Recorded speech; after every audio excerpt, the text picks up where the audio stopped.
मी उमेश ताटे, लसीकरण क्षेत्र संनियंत्रक, आरोग्य विभाग, अकोला. मी आज आपल्या पिंपरी खुर्द या गावामध्ये आलेलो आहे आपल्याला भेटण्याकरता. आपल्याकडे आता एक नवीन नाही म्हणता येणार त्याला, ती लस जुनीच आहे, परंतु आपल्याकडे गव्हर्नमेंटला सध्या आता आपल्याकडे लस आलेली आहे एक HPV नावाची, ह्युमन पॅपिलोमा व्हायरस. ही जी लस आहे, ही लस गर्भाशय मुखाच्या कॅन्सरवरती काम करते. ही लस आहे 2006 पासून आलेली. 2006 पासून ती आपल्या 14 ते 15 वर्षाच्या मुलींना दिल्या जाते बाहेरच्या देशामध्ये. जवळपास 100च्या वरती देश आहेत ज्या देशांमध्ये ही लस चालू आहे, आणि आपल्याकडे सुद्धा प्रायव्हेटमध्ये ही लस चालू आहे. आणि आता आपल्याकडे गव्हर्नमेंटला ही लस मोफत आलेली आहे. प्रायव्हेटला याची किंमत जवळपास काही लसींची 2 ते 3 हजार आहे, काही लसींची 4 हजार आहे, 4 ते 5 हजार आहे, काही लसींची 8 ते 10 हजारपर्यंत पण सुद्धा किंमत आहे. आपल्याकडे गव्हर्नमेंटमध्ये आलेली लस जी आहे ती गार्डासिल नावाची लस आहे. गार्डासिल नावाची लस आहे आणि तिची किंमत प्रायव्हेटला जर गेलो तर 4 ते 5 हजारपर्यंत किंमत आहे. आपल्या गव्हर्नमेंटला ही मोफत आहे पूर्ण. आता याच्याकरता काही गव्हर्नमेंटच्या गाईडलाईन्स असतात, म्हणजे गव्हर्नमेंट जे ठरवते त्याच्यानुसार लसीकरण होत असते. याच्यामध्ये सध्या आपल्याकडे 14 ते 15 वर्ष वयोगटातील मुली म्हटलं आहे, गर्भाशय कोणाला असते, मुलींना असते है ना. त्यामुळे 14 ते 15 वर्षाच्या मुली त्यांना आपण ही लस देणार आहे. 14 वर्ष जे पूर्ण झालेले आहेत आणि 15वा बर्थडे पूर्ण व्हायचा आहे अशा मुलींना हे 3 महिन्याचं कॅम्पेन आहे 8 जूनपर्यंत. 8 मार्चला आपल्या अकोला जिल्ह्यामध्ये सुरू झालेलं आहे, तर 8 जूनपर्यंत हे कॅम्पेन चालणार आहे. आणि कॅम्पेन मोडनंतर पण लसीकरण चालू राहणार आहे, पण नंतर मग त्याचा वयोगट वगैरे सगळं ठरलं जाईल कॅम्पेन. आता उद्या आपलं PSC मुणगाव येथे लसीकरण आहे. प्राथमिक आरोग्य केंद्र मुणगाव येथे उद्या 24 मार्च 2026 रोजी लसीकरणाचं आयोजन केलेलं आहे. त्या ठिकाणी तुमच्या गावातल्या ज्या मुलींचे 14 वर्षे पूर्ण झालेले आहेत आणि 15वा बर्थडे व्हायचा आहे त्यांनी जायचं आहे. आता ही जी लस आहे ही गर्भाशय मुखाच्या कॅन्सर होणार नाही याच्याकरता देतात. आता गर्भाशय मुखाचा कॅन्सर कोणाला होतो आहे की नाही? गर्भाशय मुखाचा कॅन्सर कोणाला होतो तर हा महिलांना होतो. आणि कधी होतो तर जवळपास अंदाजे 30 वर्षानंतर याचं रिसर्च आहे की 30 वर्षाच्या वरच्या महिला असतात त्यांना गर्भाशय मुखाचा कॅन्सर होतो. आता गर्भाशय मुखाचा कॅन्सर 30 वर्षानंतर होणार आहे, परंतु लसीकरण आपल्याला आज का, असा काही लोकांना प्रश्न आला असेल. आलाय प्रश्न असा कोणाला? 30 वर्षानंतर जर गर्भाशय मुखाचा कॅन्सर होणार असेल समजा, आणि होईल की नाही याची निश्चित नाही आहे, गॅरंटी नाही ना. होते की नाही माहित नाही, झाला नाही तर फारच चांगली गोष्ट आहे, पण झाला तर आपल्याला काय तेव्हा काहीच नसते. म्हणून त्याच्याकरता खूप संशोधनानंतर ही लस आपल्याकडे आलेली आहे. आता 30 वर्षानंतर आपल्याला लसी म्हणजे कॅन्सर होऊ शकतो, परंतु लस त्याची आज का घ्यायची त्याचं कारण असं असते की ही लस जर आज घेतली समजा तर जो HPVचा जो विषाणू आहे किंवा जो काही HPVचा जो म्हणजे व्हायरस आहे तो आपल्या शरीरामध्ये पसरणार नाही. आणि हा कशामुळे पसरतो, लग्नानंतर हा HPVचा म्हणजे विषाणू जो आहे तो पसरतो. आता तो रोखण्याकरता आपल्याला आज 14 ते 15 वर्षाच्या वयोगटामध्ये आपल्याला त्या मुलींना लसीकरण करायचं आहे, बरोबर. आणि आज जर आपण त्या मुलीला लसीकरण केलं तर त्या मुली सुरक्षित राहतील. त्यांना गर्भाशय मुखाचा कॅन्सर होण्याचं प्रमाण जे आहे ते 0% राहणार, म्हणजे होणार नाही. ज्या मुलींनी गर्भाशय मुखाची कॅन्सरची ही जी लस आहे HPV ही लस घेतली असेल त्यांना हा गर्भाशय मुखाचा कॅन्सर त्यांच्या आयुष्यभर कधीच होणार नाही, 0% चान्सेस राहणार आहे. म्हणून ही लस घ्यायची आहे. आणि ही लस घेतल्यानंतर काही प्रॉब्लेम होतो का असा काही प्रश्न आला कोणाला?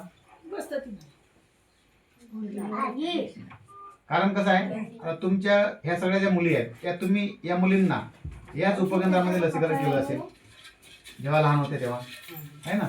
तेव्हा लहान होताना यांना समजत नव्हतं, यांना कोण घेऊन गेलं, तुम्हीच घेऊन गेलं. कोणाकडे घेऊन गेल्या होत्या, हेच डॉक्टर होते, ह्याच नर्स होत्या, ह्याच आशाताई होत्या, आहे ना. आणि या मुलांना आपण लसीकरण करून घेतलं. यांनी लसीकरण कशाकरता केलं आहे, आपल्याला विविध आजार आहेत, है ना. डांगे खोकला आहे, घटसर्प आहे, धनुर्वात आहे, पोलिओ आहे, असे वेगळे मोठे मोठे आजार जे आहेत जीवघेणे आजार, त्या आजारापासून संरक्षण होण्याकरता आपल्याला लसीकरण केलेलं आहे. आणि म्हणूनच या लोकांनी आपल्याला लसीकरण केलेलं आहे, म्हणून आपण सुद्धा या लोकांना विश्वास ठेवला आहे, बरोबर आहे. आज तोच विश्वास तुम्हाला ठेवायचा आहे. आणि कोणत्याही अफवांना, बऱ्याचशा अफवा पण पसरलेल्या आहेत, तुम्हाला माहिती असायला पाहिजे की त्या लसीच्या काही अफवा पण पसरलेल्या असतात. कोणतीही गोष्ट आली की त्याला 2 बाजू असतात, एक चांगली बाजू असते, एक वाईट बाजू असते, आहे ना. चांगली बाजू मी तुम्हाला सांगितलं आहे की त्याचं गर्भाशय मुखाचा कॅन्सर होणार नाही. आणि वाईट बाजू अशी आहे त्याचा की जर समजा ती लस घेतली तर काय होऊ शकते, एखादा सौम्य ताप येऊ शकतो.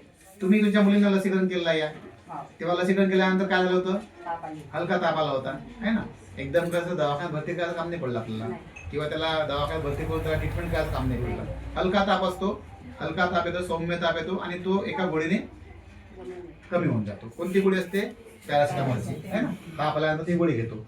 ते ताप याचं कारण पण माहित पाहिजे. ताप काय आहे ते, कारण कोणतीही गोष्ट आपल्या शरीरामध्ये सोडली तर काय होणार, त्याचा परिणाम होणार आहे की नाही. तो परिणाम म्हणून ते काय येत असते, ताप येत असते आणि ते होणं पण आवश्यक असते.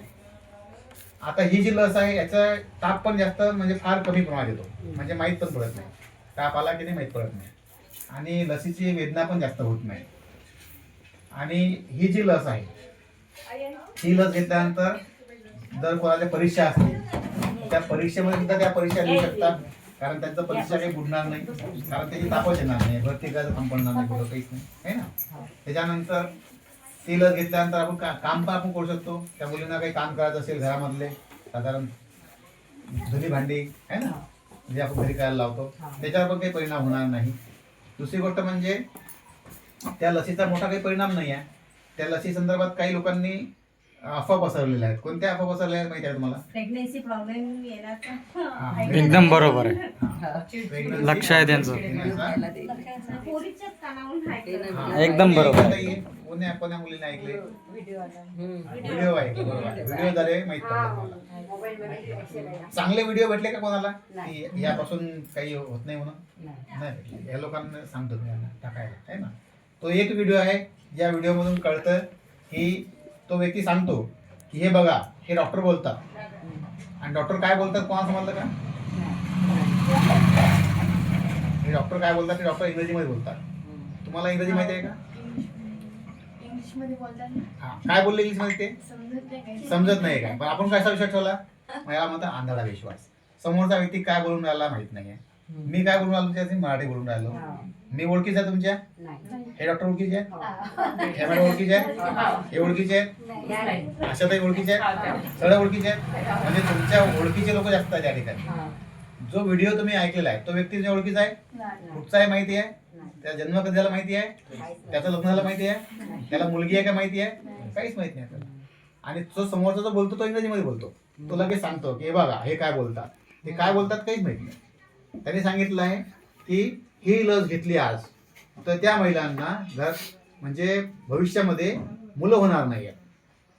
जर समजा मुलं होणार नाही आहेत ह्या लसी जर तुम्हाला दिल्या असत्या तर आज या गावामध्ये ह्या मुलीच नसत्या, कारण तुम्हाला सुद्धा लसीकरण केलेलं आहे आपण आहे की नाही. ह्या लोकांनी लसीकरण केलं आहे, भले येण्या दुसरे असतील त्या ठिकाणी, पण आरोग्य विभागाने लसीकरण केलं आहे की तुम्हाला. म्हणजे काय की गव्हर्नमेंटचे लसीकरण आणते ते तुमच्या भल्यासाठी आणते का वाईटसाठी आणते? भल्यासाठी आणते, बरोबर. आपलं चांगलं झालं पाहिजे हा उद्देश असतो, गव्हर्नमेंटचा हा उद्देश नसतो. जर समजा या गावात इतक्या मुलींना लसीकरण केल्यानंतर याला जर एकालाही बाळ होणार नसेल तर मग या गावामध्ये लोकसंख्या वाढेल का? या गावामध्ये लग्न होतील का? या गावामध्ये जन्म होणार नाहीत, या गावामध्ये घर राहणार नाहीत मग काही वर्षानंतर. म्हणजे हे गाव पूर्ण वसंत करावं लागेल आपल्याला है ना. कोणीच राहणार नाही. आपण म्हातारा झाल्यानंतर कोण राहणार आहे? जर मुलीच होणार नाही त्या मुलांना तर या म्हणजे मुलींना जर मुलबाळ होणारच नाही आहे तर पुढे कोणीच राहणार नाही आहे. आणि यांना मुलबाळ झालं नाही म्हटलं म्हणजे मग पुढचा प्रश्न मिटला, मग काहीच राहणार नाही आहे. असं गव्हर्नमेंट करत नसते. गव्हर्नमेंट कशा करता आणते लसी आहे, जो गर्भाशय मुखाचा कॅन्सर आहे ज्याचं जगामध्ये खूप साऱ्या महिलांना आपले प्राण गमावे लागतात. तुम्ही ऐकले का गर्भाशय मुखाचा कॅन्सर झाला कोणाला? गर्भाशय मुख कोणाला असते? स्त्रियांना, बरं का. गर्भाशय कोणाला? स्त्रियांना. गर्भाशय म्हणजे त्याला आम्ही इंग्रजीमध्ये सर्वायकल कॅन्सर म्हणतो. जर हे इंग्रजी मिडियमचे असतील सेमी मिडियमचे असतील त्यांना माहीत आहे सर्वायकल कॅन्सर आहे ना. तर सर्विक्स असते, गर्भाशयाचं मुख असते. आता त्या गर्भाशय मुखाला इजा पोहोचू नये, गर्भाशय मुखाला कॅन्सर होऊ नये त्याच्याकरता ही लस आपल्याला आत दिल्या जात आहे, ना की ही लस तुम्हाला मुलं बाळ होऊ नये याच्याबद्दल लस देणार आहे. मुलं बाळ होणारच आहे, मुलं बाळ झालेच पाहिजेत आहे ना, ते तर होणारच आहे. लग्न होणार आहे सगळ्यांचे, मुलं बाळ होणार आहे, त्यांचं आयुष्य पण चांगलं राहणार, त्यांच्या बाळांना पण लसीकरण आम्हीच करणार आहे की नाही. हे इथं समजून घ्यायचं आहे. त्यांनी जी अफवा पसरवलेली आहे तो व्यक्ती कोण आहे माहिती आहे कोणाला? नाही माहिती. त्याचं नाव माहीत नाही कोणाला. त्यानंतर तो काय शिकलेला हे माहीत नाही कोणाला. तो एक कम्प्युटर इंजिनियर व्यक्ती आहे. कम्प्युटरशी त्याचं ज्ञान आहे, त्याचं शास्त्रज्ञाशी काही संबंध नाही आहे. ही लस जी आहे रशियन शास्त्रज्ञाने शोधून काढली. जर्मनचे शास्त्रज्ञ आहेत, तर त्यांनी हे लस शोधून काढलेली आहे. आणि त्याचा जन्म 1930 मधला आहे. 1930 मधला जन्म आहे. आणि ह्या जो गर्भाशय मुखाचं जे कॅन्सरचं प्रमाण आहे खूप वाढलेलं आहे, याची चिंता त्याला होती. आणि त्यांनी तुमच्या भविष्यासाठी ती लस शोधून तेव्हा काढली. त्याला खूप वर्ष लागली शोधायला. आणि त्यानंतर 2006 मध्ये ती लस आपल्या मार्केटमध्ये आली, परंतु आपल्या देशात नाही आली. आपल्या देशात आली परंतु प्रायव्हेटमध्ये आली. आणि त्या शास्त्रज्ञाला 2008 मध्ये नोबेल पारितोषिक भेटलं आहे. नोबेल पारितोषिक कोणाला भेटत असते?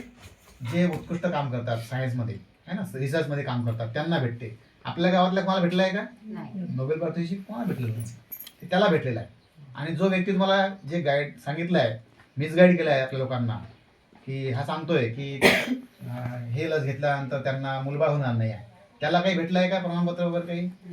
तो काही गव्हर्नमेंटचा व्यक्ती आहे, सर्वंट आहे, शासनाचा व्यक्ती नाही आहे. त्याचं त्याचे फॉलोअर्स वाढवण्याकरता, आता तुम्ही सगळे यूट्यूब फेसबुक पाहत असाल ना, तर ते यूट्यूब फेसबुकचे जे फॉलोअर्स असतात ते वाढवण्याकरता काहीतरी वेगळं टाकलं की लोक ऐकतात.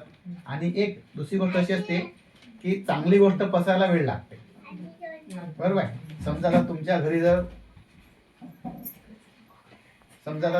तुम्ही एखादं चांगलं काम केलं, समजा तुम्ही चांगले पापड बनवले आणि ते विक्रीला काढले, तर ही गोष्ट लोकांना माहीत पडेल का लगेच? नाही पडेल.